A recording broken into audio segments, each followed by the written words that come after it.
Eu tenho paz com Deus. Eu não preciso ter paz com Deus, significa que eu não preciso mais provar nada para Ele. Eu não preciso provar que eu sou bom. Eu não preciso provar que eu consigo desempenhar um papel. Eu não preciso provar que eu tenho capacidades. Eu não preciso provar por meio de méritos. Eu não preciso conquistar o amor dEle. Porque eu tenho paz com Ele. A gente só precisa conquistar essas coisas quando não há uma relação de paz. Aí eu tenho que provar, eu tenho que alcançar, eu tenho que chegar lá. Deus disse, você não precisa chegar em lugar nenhum, você já está aqui. Em Cristo você é meu e eu sou teu. Você está reconciliado, não há mais condenação para aquele que está em Cristo Jesus. Eu tenho paz com Deus. Ele tem paz comigo.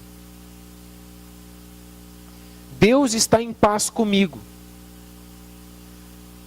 Ele não olha para mim dizendo, Daniel, ainda não está bom o suficiente, hein? Se você não conseguir atingir um determinado patamar, não vai dar. Em Cristo, eu já alcancei todos os patamares.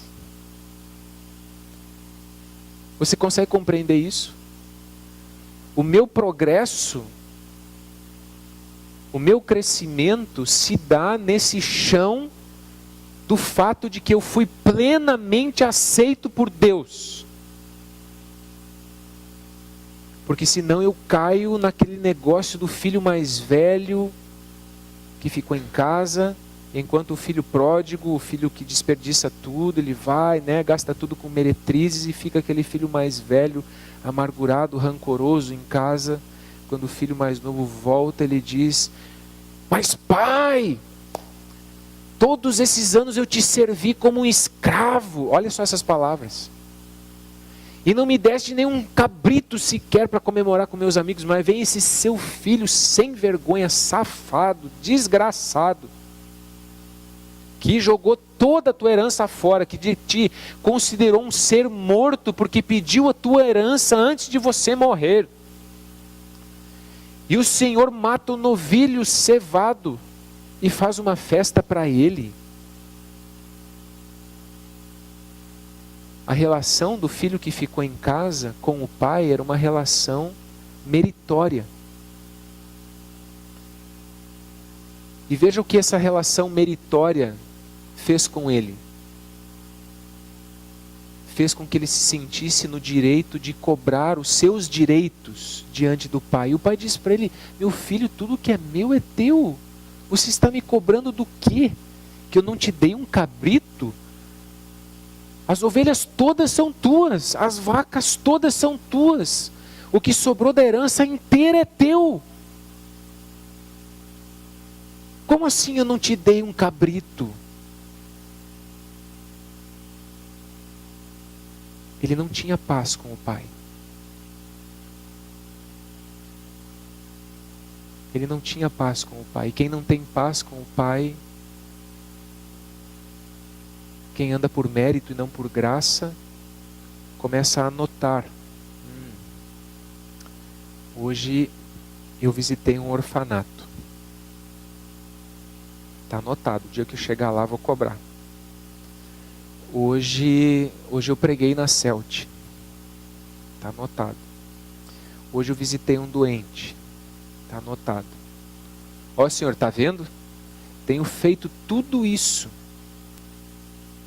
Você percebe? É uma relação de quem não tem paz com o Pai. É uma relação de gente que está perdida dentro da casa do Pai.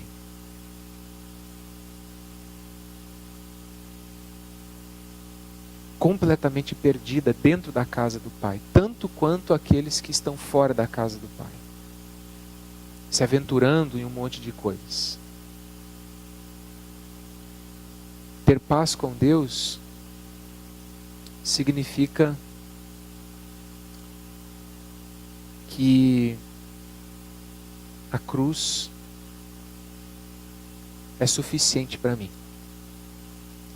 Ou como disse o apóstolo Paulo, naquela conversa, ele fala de um espinho na carne, ele fala de algo que o incomodava, que nós não sabemos exatamente o que era, A maioria dos comentaristas tendem a dizer que provavelmente se referia a alguma doença que o apóstolo Paulo tivesse. Outros dizem, não, é impossível, Paulo não podia ser doente porque ele era um homem muito crente. Vocês sabem de onde vem esse comentário, né? Lógico. Mas enfim, nós não sabemos o que era esse espinho na carne. Nós não sabemos. Mas ele diz que era um mensageiro de Satanás e que era algo que o incomodava profundamente. E ele orou 3 vezes. Ele contabilizou, né? Eu orei 3 vezes pedindo que o Senhor tirasse isso. E o Senhor deu uma resposta extremamente desagradável e desconfortável. Porque ele disse, Paulo, a minha graça é suficiente para você. E Paulo disse, ok, é verdade. Então eu me gloriarei nas minhas fraquezas, porque nas minhas fraquezas o Senhor se mostra forte. Ele sabia que não tinha direitos. Ele foi o maior apóstolo de todos os apóstolos da igreja primitiva. E ele sabia que não tinha direitos. Ele sabia que não podia colocar Deus contra a parede e dizer, mas como, Senhor? Apedrejado,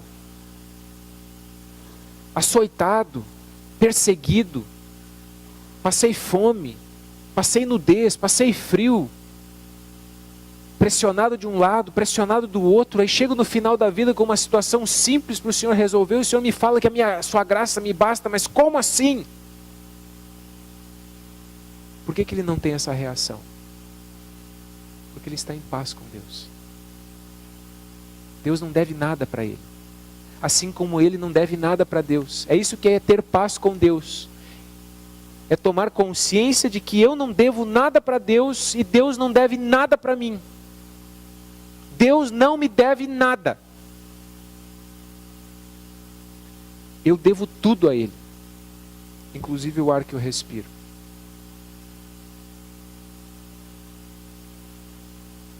Por isso, nós olhamos para a cruz e lá nós enxergamos o amor de Deus. O amor de Deus não está nas circunstâncias da nossa vida. Lá nós também enxergamos e sentimos o mover de Deus, o cuidado de Deus. Mas quando nós colocamos as nossas expectativas de que esse amor precisa se manifestar na realização dos nossos desejos, nós estamos nos comportando como uma criança em um supermercado que diz, eu quero isso, e o pai diz não, e aí se joga no chão, eu quero. Às vezes nós fazemos assim com Deus. Você não me ama, se você me ama você vai me dar isso. Nós como pais às vezes caímos na chantagem dos filhos, mas Deus diz assim, olha, vai manipular alguém do seu tamanho.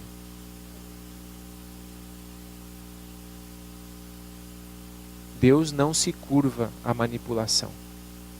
Nós como pais nos curvamos, mas Deus não. Então aprendamos a ser pais com Deus. Estou falando para mim, tá? Porque eu muitas vezes me curvo à manipulação dos meus filhos. A Betina sabe que é verdade. Paz com Deus. E isso muda alguma coisa na hora de orar? Muda tudo. Muda completamente. Absolutamente tudo. Porque a gente vai tentar se conformar com a vontade de Deus. Nós começamos esse retiro lendo Romanos 12:2. Não vos conformeis com este século, com esse mundo, transformai-vos pela renovação da vossa mente, para que experimenteis qual seja a boa, perfeita, agradável vontade de Deus. Nós desejamos experimentar a boa, perfeita, agradável vontade de Deus. E não realizar a nossa torta, imperfeita e desagradável própria vontade. E quando nós fazemos isso, isso é um exercício difícil, mas é possível. Senão a gente cai nesse negócio aqui, desculpa, essa imagem ela é meio chocante, né? Mas assim, a gente acaba tendo um Jesus que é um marido de aluguel, né? Conserta casamento, vida financeira, saúde, negócios. Arruma um novo amor, né? E o atendimento é rápido, pagamento só à vista, claro, né? Ninguém parcela dízimo. Já viu alguém parcelando dízimo? Não, ninguém parcela dízimo. Queridos, quando eu falo assim mal do dízimo, não é porque eu estou desestimulando a gente a contribuir financeiramente, tá? Eu estou falando dessa visão distorcida, materialista, de barganha, ok? Amém? Amém, tá? Porque se você parar de contribuir, não tem mais retiro, o pastor vai ter que fazer outra coisa, a gente não vai conseguir realizar os nossos projetos, a gente não vai conseguir mais mandar missionário para a África, para tudo, certo? Então faça isso com gratidão, com alegria. Só lembre-se que a partir disso você não ganha direito algum, você está fazendo só a sua reles obrigação, me desculpe. E aqui, fazendo um parênteses, já que eu toquei nesse assunto, agora vou aproveitar, né? Já que eu toquei no assunto, vamos aproveitar um pouquinho, né? Vamos puxar o relho, né?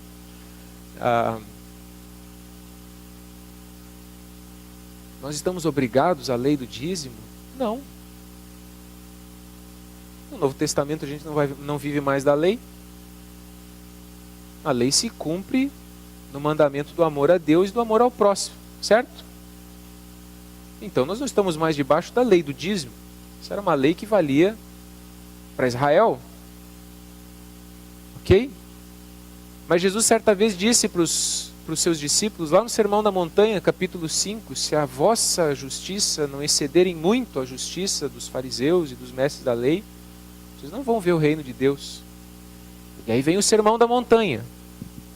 De que maneira ele estava dizendo que a justiça vai exceder em muito? É porque a gente vai cumprir a lei não mais por causa da lei, mas vai cumprir a lei por causa do amor. Então ele vai aprofundando as coisas. Ele diz, vocês ouviram o que foi dito aos antigos: não matarás. Mas eu digo a vocês, se um de vocês chamar seu irmão de tolo, de racá é uma palavra que significa seu nada, seu ninguém. Quando a gente arranca a identidade de alguém com as palavras, a gente está matando. E ao fazer isso, você está se tornando o réu do inferno, tanto quanto alguém que comete um assassinato físico. Ok? Ou seja, ele vai não apenas dizer assim, não mate, no sentido de que você não vai puxar a faca ou revólver ou sei lá o que e assassinar alguém. Ele vai dizer assim, tire o ódio do seu coração. Ele vai lembrar a lei acerca do relacionamento conjugal, vai dizer, ouvistes o que foi dito aos antigos, não adulterarás. Eu, porém, vos digo, se alguém olhar para uma mulher com intenção impura no seu coração, já adulterou com ela. Então, qual é a proposta de Jesus? Não apenas de colocar uma cerca que não pode ser pulada, mas de propor um coração puro, que é lavado e que consegue se relacionar com o sexo oposto, e nos dias de hoje, inclusive com o mesmo sexo, de maneira saudável, com pureza de coração. Ele aprofunda a lei, ele radicaliza a lei. Nesse sentido, o que os cristãos primitivos fizeram? Atos capítulo 2, e vendendo tudo, colocavam aos pés dos apóstolos e tinham tudo em comum. Ou seja, eles não praticavam o dízimo, eles praticavam o túdimo. Isso quer dizer que dízimo não é um alvo que nós temos diante de nós. Isso quer dizer que dízimo é o mínimo razoável que nós deveríamos fazer se de fato a gente ama a Deus. Porque afinal de contas, qual é o centro da nossa vida? É o Evangelho? São as coisas de Deus? Enfim, dei o recado, né? Vamos seguir aqui. Porque às vezes a gente pode de repente pensar que avarentos são esse pessoal que vai na igreja, que dá 100 e quer receber 1000, né? Mas é também avareza quando a gente sempre dá o mínimo possível para aquilo que a gente sabe que é de Deus. A gente só dá o mínimo possível, sempre o mínimo possível. Isso também é avareza. Então, é ruim se a gente jogar pedra na janela dos vizinhos e não falar do nosso próprio problema, né? É ruim. A gente tem que ser sincero e honesto em dizer que às vezes a gente sofre do mesmo problema. Eles porque querem, tem esse materialismo aberto, no sentido de que querem fazer barganha com Deus, e a gente porque, eu não faço barganha com Deus, mas também não faz nenhum esforço no sentido de, olha, eu quero ir além. Eu quero, de fato, por gratidão ao que Deus tem feito na minha vida, pela consciência que eu tenho do Evangelho, pelo amor que eu tenho pela palavra, pelo anseio de ver a Igreja de Jesus avançando, eu desejo contribuir nesse processo. Às vezes a gente não deseja tanto assim. Então vamos lá. Lendo de novo Mateus 6, de 7 a 15, ele diz: e quando orarem, não fiquem sempre repetindo a mesma coisa, como fazem os pagãos. Eles pensam que por muito, Pai nosso que estás nos céus, santificado seja o teu nome, venha o teu reino, seja feita a tua vontade, assim na terra como no céu. Dá-nos hoje o nosso pão de cada dia, perdoa as nossas dívidas, assim como perdoamos aos nossos devedores, e não nos deixes cair em tentação, mas livra-nos do mal, porque teu é o reino, o poder e a glória para sempre. Amém. Pois se perdoarem as ofensas uns dos outros, o Pai Celestial também lhes perdoará. Mas se não perdoarem uns aos outros, o Pai Celestial não lhes perdoará as ofensas. Então, quem compreendeu pelo Evangelho quem é Deus, que Ele é o nosso Pai, e fez dele o centro da sua oração, santificado seja o teu nome, que não ora mais apenas sobre si, sobre as suas questões, mas sabe que mais importante do que isso é a glória de Deus. Eu olhei a hora, agora não se preocupem, tá? Estou consciente. Invariavelmente estará comprometido com a continuidade do Pai Nosso. Venha o teu reino, seja feita a tua vontade, assim na terra como no céu. O que significa então venha o teu reino? Significa essa morte para si mesmo. Significa justamente essa capacidade de você olhar para Deus e de uma certa maneira permitir que a vontade dele seja maior do que a sua própria. Meu sonho é o sonho de Deus, minha vontade é fazer a vontade de Deus. E aqui em Marcos 8 ele diz, chamou as multidões, ou a multidão e os discípulos e disse: se alguém quiser acompanhar-me, negue-se a si mesmo, tome a sua cruz e siga-me. Pois quem quiser salvar a sua vida a perderá, mas quem perder a vida por minha causa e pelo Evangelho a salvará. Quem perder a sua vida por causa do Evangelho, por minha causa e pelo Evangelho, a salvará. É isso. É morrer para si mesmo.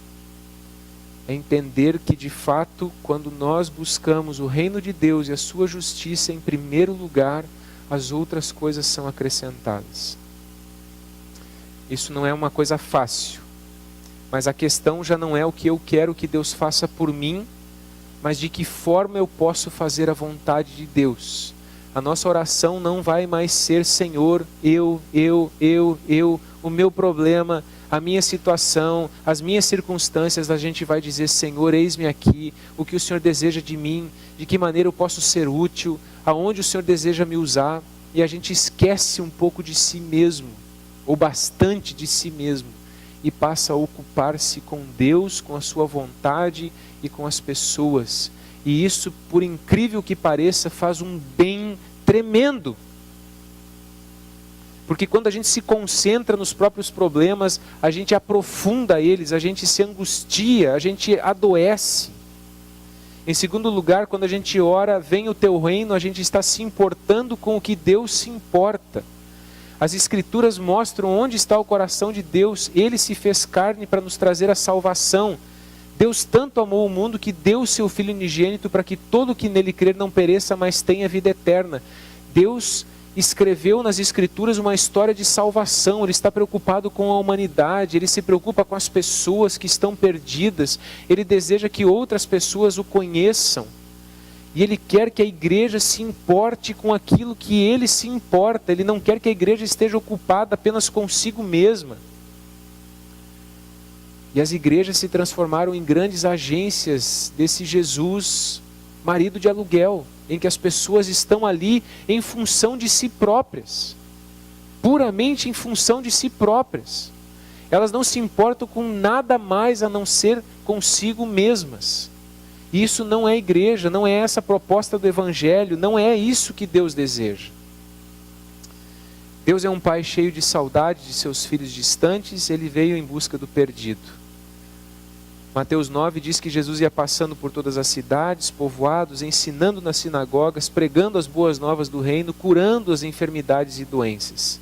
Ao ver as multidões, teve compaixão delas, porque estavam aflitas e desamparadas como ovelhas sem pastor. É esse o olhar que nós precisamos ter para as pessoas ao nosso redor e para o mundo ao nosso redor. A palavra compaixão na Escritura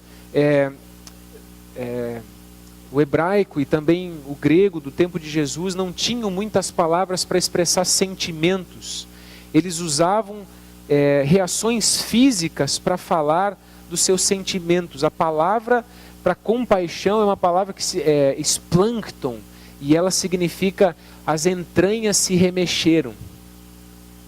Sabe aquela quando você sente uma certa dor quando você olha para a situação de uma pessoa, aquilo te dói, aquilo mexe com você, isso te causa uma reação física. É isso que está por trás da palavra compaixão. E ele olhou para as multidões, viu que elas eram como ovelhas sem pastor, que elas estavam perdidas, desamparadas, aflitas, e ele teve uma profunda compaixão. E aí, diante dessa compaixão, ele olha para os seus discípulos e diz: a seara é grande, mas os trabalhadores são poucos. Peçam, pois, ao Senhor da seara que envie trabalhadores para a sua seara. Ou seja, qual é o motivo, um dos grandes motivos de oração? Olha, se Deus está tão preocupado com o mundo, com as pessoas aflitas, com as pessoas desamparadas, com as pessoas perdidas, qual deveria ser uma das grandes razões para nós nos reunirmos e orarmos, ou para nós orarmos nas nossas casas? Quando a gente vai se importar com o que Deus se importa, a nossa oração vai ter um motivo missional muito forte. E ao invés de orar, Senhor, o meu problema, Senhor, o meu problema, a gente vai dizer assim: Senhor, o meu problema é teu, ponto. E aí a gente vai dizer: Senhor, minha vizinha está perdida, não consegue cuidar dos filhos, ela está separada, está tão aflita, nervosa, me ajuda, me dá uma palavra, me ajuda a chegar lá. Meu outro vizinho, é aquele meu cunhado. E a gente vai começar a orar pelas pessoas que a gente sabe que estão sofrendo, que precisam de Jesus, que precisam de um encontro com a palavra. E a gente vai confiar que enquanto a gente ora pelos outros, enquanto a gente busca a manifestação do reino de Deus, enquanto a gente busca viver para Deus, Deus vai cuidar dos meus problemas. Deus vai cuidar da minha vida, vai cuidar dos meus assuntos. Eles não são mais meus. E se a gente lembrar, Jesus vai caminhando depois desse texto do Pai Nosso. Ele vai falar da questão da riqueza e tal, cuidado onde vocês colocam o coração, porque onde estiver teu coração, lá está teu tesouro. E aí ele vai começar a falar lá no capítulo 6, não andem ansiosos de coisa alguma, olhem os lírios, eles não se vestem, eles não têm roupas, mas nem Salomão em todo o seu esplendor se vestiu como um deles. Se Deus cuida da erva do campo assim, não vai cuidar de vocês? Olha os passarinhos do céu. De novo, e aí Jesus conclui dizendo: buscai, pois, em primeiro lugar o seu reino e a sua justiça, e todas essas coisas vos serão acrescentadas. É todo um estímulo dizendo: olha, não se preocupem com isso. Deus vai cuidar de vocês. Busquem o reino. Busquem a vontade de Deus. Busquem fazer o que Deus... Se preocupem com o que Deus se preocupa, se importem com o que Deus se importa, e o resto Ele vai cuidar. Percebe? O resto Ele vai cuidar. É um estímulo o tempo todo para tirar a gente do centro da oração. Tirar a gente do motivo. A gente só ora em função da gente mesmo. Quase. E Jesus está tentando nos dizer assim, não ore apenas em função de si mesmo. Há outros alvos maiores. O que significa orar, venha o teu reino, significa experimentar as manifestações do reino de Deus. Ao nos comprometermos com aquilo que importa para Deus, também somos capacitados a realizar a obra de Deus. Está escrito em Lucas 24, Jesus disse, está escrito que o Cristo haveria de sofrer, ressuscitar dos mortos no terceiro dia, e que em seu nome seria pregado o arrependimento para perdão de pecados a todas as nações, começando por Jerusalém. Vocês são testemunhas dessas coisas. Eu lhes envio a promessa de meu Pai, mas fiquem na cidade até serem revestidos do poder do alto. Ou seja, o Espírito Santo é derramado para que a gente possa realizar a vontade de Deus. Nós somos capacitados para sermos testemunhas. Assim a gente encontra esse ciclo.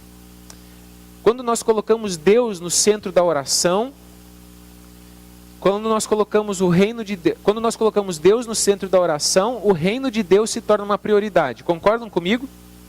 O ser humano sai do centro, Deus vai para o centro. Mudam as prioridades. Quando eu estou no centro, então as minhas circunstâncias, os meus problemas, as minhas necessidades estão no centro. Quando eu coloco Deus no centro, então o reino de Deus passa a ser a prioridade. Quando o reino de Deus é a prioridade, eu me comprometo com a missão. Certo? E quando há comprometimento com a missão, Deus derrama o Espírito Santo, porque nós só podemos fazer missão cheios do Espírito Santo. Metidos em alcançar pessoas, logicamente a gente precisa de poder de Deus para que isso aconteça. Agora, se a gente quer poder de Deus para sentir cosquinha na barriga, se a gente quer poder de Deus para se locupletar em cultos, se a gente quer poder de Deus para dizer para o irmão da outra igreja, lá na minha igreja tem Espírito Santo, na sua não tem. Se a gente quer poder de Deus para essas coisas, o Espírito Santo acaba se entristecendo e dizendo, que espaço ainda há para mim, para a minha voz e para o meu mover, no meio de tantos egos inflamados. E a gente entristece o Espírito Santo. E ele acaba se afastando do nosso meio. Mas os sinais cessam? É claro que não. Porque existe alguém interessado em que eles não cessem. Porque isso é um engano muito poderoso. Mas aquilo que é autêntico acaba cessando. Aquilo que é verdadeiro acaba cessando. Aquilo que é de fato de Deus acaba sendo jogado para escanteio. Por isso,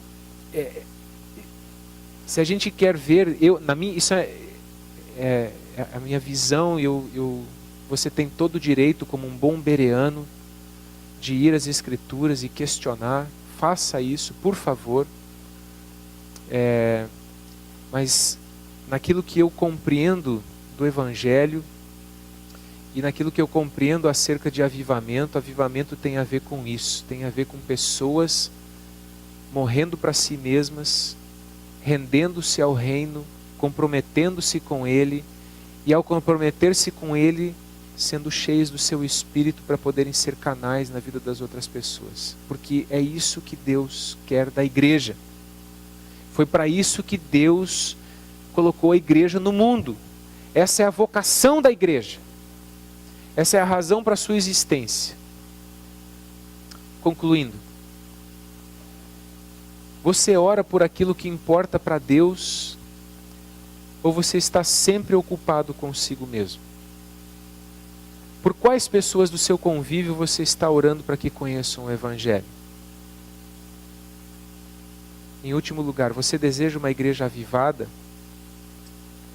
Qual é o caminho para um avivamento saudável? Fazendo apenas um último contraponto. Queridos, o que eu disse aqui não quer dizer que quando você estiver passando por uma situação, uma dificuldade, qualquer tipo de angústia, que você não possa colocar a tua aflição diante de Deus. Vocês entenderam isso, né? Eu não estou dizendo aqui que a gente não possa falar de si para Deus. Eu estou falando dessa coisa de que às vezes nós oramos somente em função de nós mesmos e nada mais. Nós não estamos nem aí para a vontade de Deus. Estamos nem aí para aquilo que o Evangelho fala acerca da compaixão de Jesus pelos perdidos. A gente está compadecido com a nossa incapacidade de realizar os nossos desejos imediatistas e egoístas. Isso é que nos faz sofrer. E quando isso é o centro da nossa oração, nós nos perdemos completamente. E quando a igreja se apresenta como um lugar para responder apenas esse tipo de questão, ela se perdeu completamente. É só isso que eu estou querendo dizer. Mas quando você se sentir aflito, quando você se sentir pressionado, coloca tuas questões aos pés da cruz, ora, entrega para Deus. E lembre-se, enquanto você estiver ocupado com as coisas de Deus, com aquilo que Deus se preocupa, Deus vai se ocupar com as tuas coisas e com aquilo que você não pode fazer por si mesmo. Amém.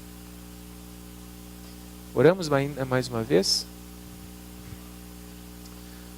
Deus e Pai, agradecemos de todo o nosso coração pela Tua Palavra.